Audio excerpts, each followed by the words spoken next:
Hi, I'm Nick Gillespie with Reason TV, and today we are sitting down with Gary Johnson. He was the 2012 Libertarian Party candidate for President of the United States. He's a two-term former governor of New Mexico as a Republican, and he's now heading up a pot company called Cannabis Sativa. Gary, thanks for talking to us. Nick, great being here. Thank you. Let's talk about Cannabis Sativa. Yeah, very exciting. Publicly traded. We're publicly traded. And the stock symbol is? CBDS. Okay. We're at about a 12-month low on the stock, but I understand that. We're a startup, and the idea is we intend to brand the best marijuana products in the world under the trademark High.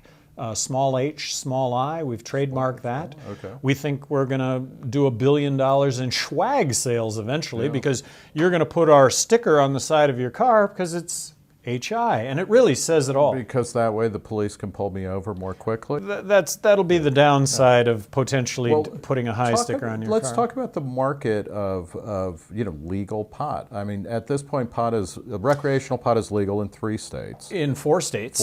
4 states. Okay. And the District of Columbia. It's legal in 24 states medicinally. Right. The biggest obstacle when it comes to the marijuana industry right now is in those 24 states and those 4 states recreationally. Every product manufactured in those states has to be grown, processed, and packaged in those individual states. That is not the best scenario for the consumer. And that's because the federal law, it's still illegal, and so you can't cross state lines. Exactly. So you can't cross state lines with any of these products, and that ends up, like I say, to be, at this point, the biggest obstacle. When do you think enough states will have gone to recreational pot legalization where the feds will either actually make their stand or just be like, okay, it's over? Well, so here's my crystal ball. My crystal ball is, first of all, I think we've reached the tipping point. Okay, the wall's, it's falling. Yeah. But when it actually crashes, my prediction is 2016, California at the ballot box makes recreational sales legally.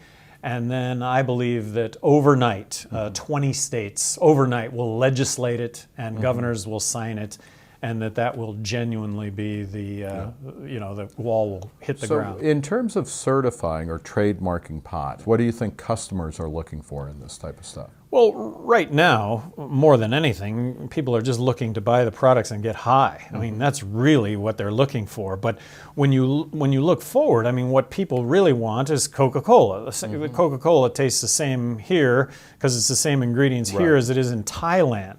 McDonald's, hey, when McDonald's started out, you have to believe that the French fries maybe didn't taste the same from one state to another because they hadn't standardized it.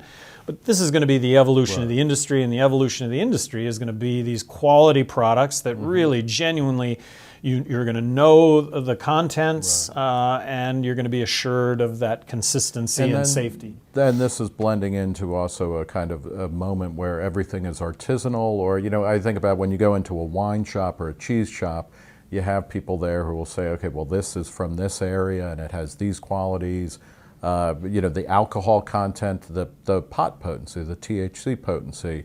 Will your products or your trademarks will cover all of that sorts of stuff? All of that sort of stuff. And you draw a great analogy. I mean, one pot crop, even though it's the same strain from one year to the next, just like wine, ends up to be different products. We want to be consistently, we want to be the Dom Perignon. And I'm thinking about this as somebody who grew up in the 70s and 80s, where you never knew what you were smoking. You had no idea, that whether it was like, kitty litter or, parsley mixed with this and that and oregano. How long will it take to generate the information that people want, or that they don't even know that they want yet? Well, right now, for example, most people don't know that there are 2 kinds of pot. Sativa, which is clean your house marijuana with a smile on your face, or indica, which is go to sleep marijuana. When you look at the prohibition model that we have right now, everything that we've consumed in our lives has really been a combination of the 2. Now with legalization, you can separate this and you can get refined highs that end up competing against illegal drugs. I mean, this is really. And I've always as well as legal ones, right? Exactly. Yeah. Well, I've always maintained that marijuana is much safer than alcohol. Another big issue is impairment. That first of all, we need to establish impairment levels. In Washington and Colorado State, 5 nanograms is considered DUI. I'm going to butcher his name. Ross Rigobaldi, Canadian snowboarder, wins the gold medal in snowboard, Vancouver, tests at 15 nanograms after his gold medal run. Are we saying that you can win a gold medal at triple the DUI level existing in Colorado and Washington State? Big issue. Yeah. I don't know what the impairment level is, but I'm going to guess that maybe on the nanogram level, maybe it's 90 nanograms, but it's certainly not 5. Yeah. So what kind of interactions are you having from legal high companies, meaning like, Anheuser-Busch, Coors? Are they kind of like, you guys, it's totally different, and like you're a problem, or are they getting on board?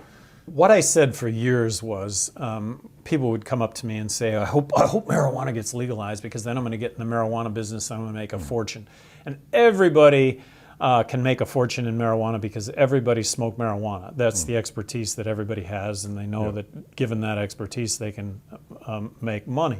Sure. But I've always said, you're not going to compete against R.J. Reynolds. You're just not going to compete against the companies that are, in fact, going to enter in this space. Well, come to find out, none of those big companies have entered into this at all. Zero. They haven't dipped their toe in it. But what they're going to do is they're going to buy the top. They're going to come in and they're going to buy what is established as the best, and they're going to spend billions of dollars in doing that.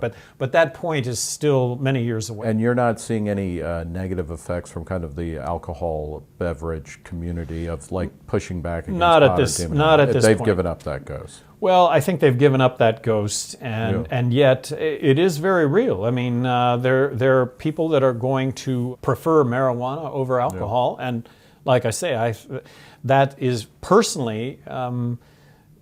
There's something wrong with alcohol, personally. Marijuana, anything in excess it doesn't work. Anything in moderation, it certainly works. Are you guys developing products, in terms of smokables, vapors, and edibles? For the most part, we're doing the edible side of this. And interestingly, in Colorado, sales of recreational marijuana, it's about 70% edible, 30% smoke. When Colorado started out as a medicinal state, it started out at about 65 smoke, 35 edible, and now on the medical side in Colorado, edible has now surpassed smoke. So that's the future. You're the CEO of a cannabis company. I mean, that's just how totally, irreverent that's a coincidence. How irreverent can you possibly be? How much, talk about a dream job. I mean, really. All right, well, we will leave it there. We are talking with Gary Johnson. He's the CEO of Cannabis Sativa, a pot company, a legal pot company. He's also the head of the Our America Initiative, which raises all sorts of issues from different and libertarian points of view. And he may well be throwing his hat into the presidential campaign for 2016.